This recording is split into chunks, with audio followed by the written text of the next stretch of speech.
I'm James in the Net News Ledger newsroom. I'm here with Lawrence Timko. Lawrence is running in the at-large race in the Thunder Bay election for October 27th.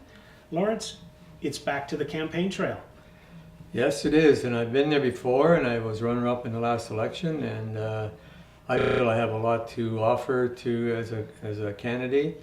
I have the background as many years on council. I also have the background in a industry. I was a superintendent there, and I had to know the pluses and minuses of budgeting, capital, and operating, and always looking for efficiency. So I got that that I can offer to for City Hall. Now, your history with council, when were you first on City Council? 1976. So you've been there and seen the best and the worst and everything that went in between, probably. Well, that's for sure. There was a lot of great councillors and mayors, and then there still are.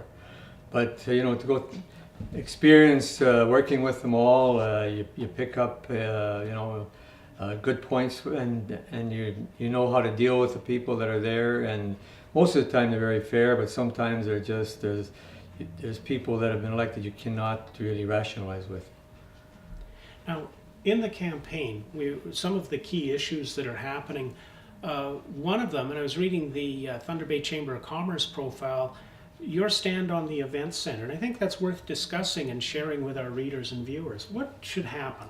Well, my feeling is that we blew up an elevator there to expand and beautify the waterfront, and then we had the first session we had with the public, and they had us select, put a pin on the board which one location you would like, and the winner was Pool 6 site, and the second one was the Inova Park. So then, next presentation they had, all of a sudden Pool 6 disappeared. So then my feeling is that if you've got all that material that's there, it has to be remediated someday, to utilize that. And there's a swamp area there that we can utilize all that material, build a parking area for 1,500 to 2,000 cars with no problem, build a pool or the event center there, and you have access to it by 3 overpasses, Pacific Avenue, Main Street, and Central. And you've got no worry about trains, and you've got access to the event, and in any major events you have there, you can add, the parking is there. Plus, there's thoughts about putting the museum there for arts it's on the college grounds there. So they were talking about putting that in the waterfront. Well, down the road you could attach that to the event center if and when it's built, and you'd have a real focal point for the waterfront. And I think that is a good idea, and you wouldn't have to remove the substation or the bus depot. And there's all pluses, and I think that opportunity is still there. If I get on council, I will pursue that and find out why we can't do it, and funding concerns and everything else. But I think most people I talk to agree 100%, so it's something I would be pursuing. Now, the other issue, of course, is taxes and the city's finances.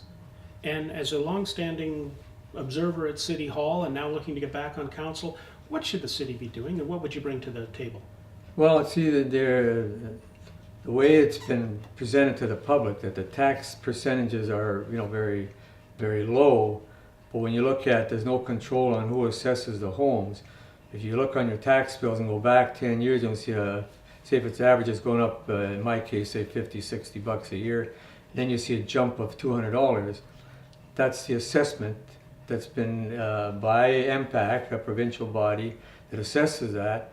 So everybody's paying that, but so you pay 200 more, and then the actual increase in taxes is maybe 1.5%, but that is never factored in. If you factored in that $200 for impact, your taxes there would be probably 10-12%.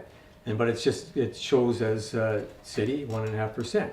You see, we did all this with 1.5 each year, but no, it's not true. You have to look at the whole picture. Why is your house that was worth 150,000 5 years ago now worth 300? So then you have to pay on that, and that's where all the money's going. So. Now, the other issue that we were talking about earlier is the issue of water. And everyone gets their water bill and has a mild heart attack. Exactly. What should happen there? Well, you know, again, the province is partially involved because the water lines themselves, and now you have to add on, you have to pay for the water lines, the sewer lines, and it's all put on your water bill, and it's compulsory to pay it because the province mandates that.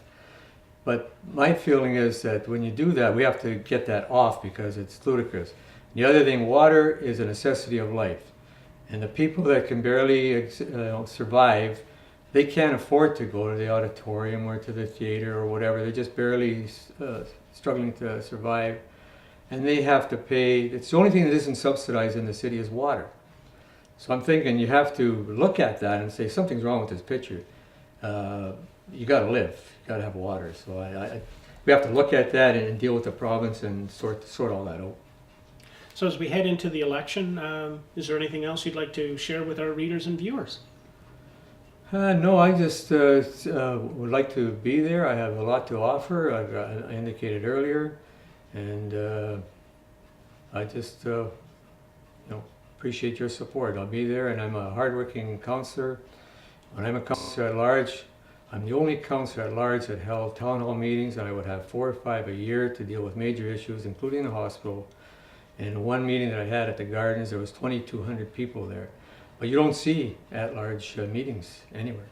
You might see the odd councillor at large at a board meeting, but far and few between. Well, thank you very much for coming in. Thank you. I appreciate the time. All right.